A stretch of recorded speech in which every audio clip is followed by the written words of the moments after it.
እሺ አሁን በርካታ መረጃዎች ይዘንላችኋል። መረጃውን ከወደዳችሁት ላይክ፣ ሰብስክራይብ እና ሼር እንድታደርጉልን በትንታ እንጠይቃችኋለን ማለት ነው። በቀጥታ ወደ መረጃው ልወስዳችሁ። በርካታ መረጃዎች ናቸው። በነገራችን ላይ እስከ መጨረሻው ድረስ ተከታተሉን።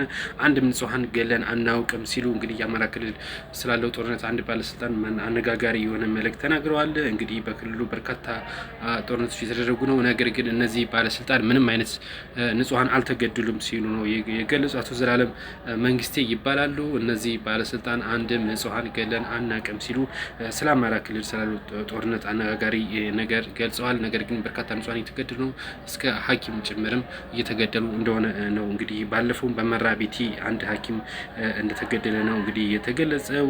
በዓልን ለማክበር ወደ ቤት ሲሄድ ዶክተር ገብረ ሚካኤል ወልደ መላክ የሚባል አንድ ሐኪም ወደ ዘመድ ጥየቃ እየሄደ እንዳለ እንግዲህ ተኩሶበት መገደሉም የሚታወስ ነው። እንግዲህ ባለስልጣኑ እንደዚህ ቢሉም በርካታ ጉዳቶች የደረሱ እንግዲህ ነው የሚታወሰው። መከላከያ እንዲሁም በሰሜን ሸዋ ሞርተርና የተለያዩ ተኳሾችን ማርክ ያለው ብሎ ገልጾ ነበረ። ፋኖች በተቃራኒ እንደዚሁ እኛም ማርከናል እያሉ ነው አንዳንድ መረጃዎች እየወጡ ያሉት። በርካታ የደፈጣ ጥቃቶች እየደረጉ ነው። በሰሜን ወሎ እዛ አካባቢም በርካታ ጥቃት ነው የደፈጣ ጥቃት በልዩ ኃይሎች ላይ ደርሷል። በመተማም እንደዚሁ በአንዳንድ ቦታዎች ላይ የተለያዩ ጥቃቶች እየደረሱ እንዳሉ መረጃዎች ያሳያሉ። በቀጣይ መረጃ ደግሞ የምናቀናው ስለ ትዕግስት አሰፋ ይሆናል። ትዕግስት አሰፋ እንግዲህ በዓለም ጂነስ ቡክ ሪከርድ ላይ ስሟ ተመዝግቧል። ስሟም የተመዘግበው በሩጫው ውድድር ነው። እንግዲህ በትዕግስት አሰፋ የዓለም አቀፍ ድንቃድንቅ መዝገብ እውቅና ተሰጥቷታል።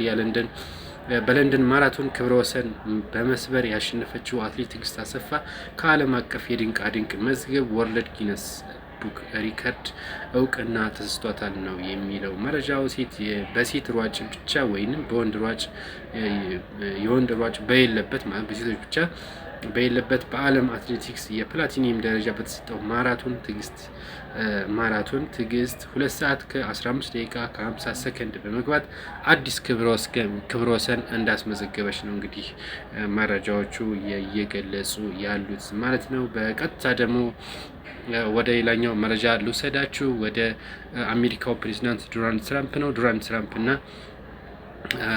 የሩሲያው ፕሬዚዳንት ቭላድሚር ፑቲን ጥሩ ቅርርብ በስልክም እያወሩ እንደነበረ የሚታወስ ነው። አሁን ግን ዶናልድ ትራምፕ የሩሲያው ፕሬዚዳንት እያታለለኝ ነው ሲሉ ነው የገለጹት። ይህ መነሻው ምንድን ነው ካላችሁ ደግሞ የሩሲያ መከላከያ ሰራዊት ጥቃት ፈጽመዋል በዩክሬን ላይ ንጹሃን በሚገኙበት ቦታ ላይ እንግዲህ አንድ ሚሳኤል በመተኮስ በርካታ ንጹሃን የተገደሉ ነው መረጃዎቹ እየገለጹት። በዚህም እንግዲህ ዶናልድ ትራምፕ ፑቲን እያታለለኝ ሲሉ ነው አንድ አወዛጋቢ ንግግር እየተናገሩ ያሉት እና ዘለንስኪም ድርድር ለመምጣት እያቅማሙ ቢሆንም በርካታ ግዛቶችን በሩሲያ ስር ናቸው። ነገር ግን ዘለንስኪ እነዚህ ግዛቶችን እውቅና አንሰጥም ሲሉ ሲሟገቱ ነበር። አሁንም እዚህ ላይ ያለ ነው እንግዲህ ሌላ ችግር የተፈጠረው።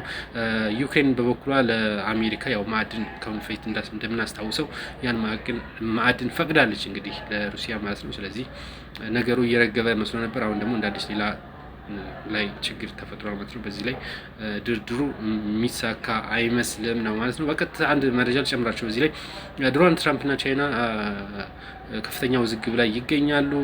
እንግዲህ የአሜሪካው ፕሬዚዳንት ዶናልድ ትራምፕ በቻይና ላይ ወደ 145% ቀረጥ ጥለው ነበር። አሁን ግን ያንን ቀረጥ አነሳለሁ ሲሉ ነው የገለጹት። ምክንያቱ ምንድን ነው ብሎ ሲጠይቅ ደግሞ የቻይናው ፕሬዚዳንት ዢ ጂንፒንግ እንግዲህ ጠንከር ያለ እርምጃ ነው የወሰዱት። ወደ አሜሪካ ምንም አይነት ማዕድን እንዳይገባ ሲሉ ከልክለዋል። በዚህም እንግዲህ እነዚህ ሁለት ሀገሮች የንግድ ጦርነቱ እንዲረግብ፣ በዚህም ደግሞ ቻይና አሸናፊ ሆና እየወጣች መሆኑን ነው